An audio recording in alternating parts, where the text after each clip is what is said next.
প্রাক্তন অন্তর্বর্তী সরকারের পররাষ্ট্র উপদেষ্টা এম তৌহিদ হোসেনের সাম্প্রতিক কিছু মন্তব্য সামাজিক যোগাযোগ মাধ্যম সহ রাজনৈতিক অঙ্গনে তীব্র আলোড়ন সৃষ্টি করেছে।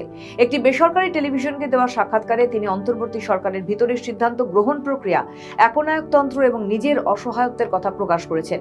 তৌহিদ হোসেন অভিযোগ করেন, অন্তর্বর্তী সরকারের ভিতরে একটি কিচেন ক্যাবিনেট সক্রিয় ছিল।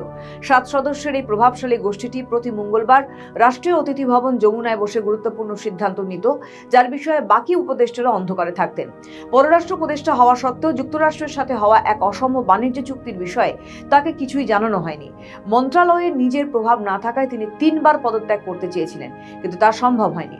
এই মন্তব্য থেকে প্রশ্ন উঠছে যে গণতান্ত্রিক আকাঙ্ক্ষার এই সরকারের ভিতরে রাষ্ট্রের ভিতরে আরেক রাষ্ট্র বা ডিপ স্টেট সক্রিয় ছিল কিনা, এবং প্রধান উপদেষ্টার অতি বিশ্বস্ত কিছু আমলা বা এনজিও ব্যক্তিত্বই পর্দার আড়াল থেকে সুতো নাড়তেন কিনা।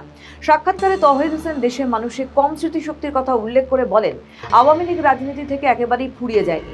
তারা শীঘ্রই রাজনীতিতে ফিরবে এবং আগামী নির্বাচনে অংশ নেবে।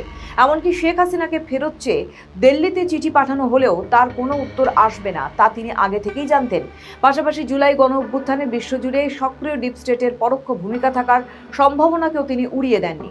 রাজনৈতিক পট পরিবর্তনের পর বর্তমানে বিএনপি ক্ষমতায় এবং তারেক রহমান প্রধানমন্ত্রী হিসেবে দায়িত্ব পালন করছেন।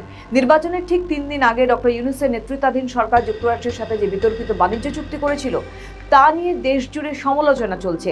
বিশ্লেষকদের মতে প্রাক্তন পররাষ্ট্র উপদেষ্টা হিসেবে সেই দায় যেন নিজের ঘাড়ে না আসে, মূলত সেই আত্মপক্ষ সমর্থনের জন্যই তৌহিদ হোসেন এখন মুখ খুলছেন।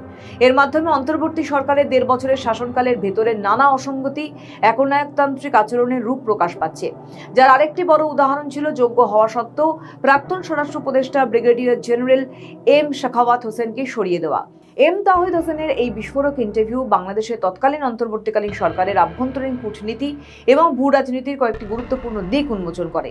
সেগুলি হলো, একজন পররাষ্ট্র উপদেষ্টাকে অন্ধকারে রেখে দ্বিপাক্ষিক বাণিজ্য চুক্তি করা, চরম কূটনৈতিক অপেশাদারিত্বের বহিঃপ্রকাশ।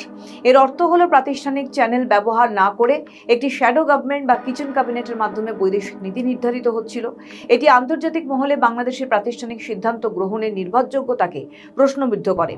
নির্বাচনে মাত্র 3 দিন আগে যুক্তরাষ্ট্রের সাথে তড়িঘড়ি করে অসম বাণিজ্য চুক্তি করা ইঙ্গিত দেয় যে বিদায়ী অন্তর্বর্তী সরকার হয়তো তাদের ক্ষমতার মেয়াদের শেষ সময়ের কোনো নির্দিষ্ট আন্তর্জাতিক শক্তিকে বিশেষ সুবিধা দিতে চেয়েছিল।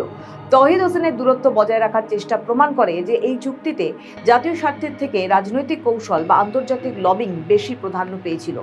শেখ হাসিনাকে ফেরত চেয়ে পাঠানো চিঠির উত্তর আসবে না জেনেও চিঠি পাঠানো ছিল মূলত আভ্যন্তরীণ জন অসন্তোষকে শান্ত করার একটি প্রতীকী কূটনৈতিক চাল।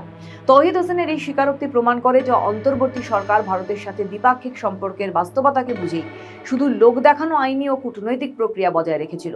সামগ্রিকভাবে এই ঘটনাটি আন্তর্জাতিক অংশীদারদের কাছে এই বার্তাই পাঠায় যে সংকটের সময় বাংলাদেশের পররাষ্ট্রনীতি কোনো সুনির্দিষ্ট জাতীয় ঐক্যমতের ভিত্তিতে নয়, বরং আভ্যন্তরীণ ক্ষমতার ভারসাম্য এবং অদৃশ্য প্রভাবশালীদের নিয়ন্ত্রণে পরিচালিত হচ্ছিল।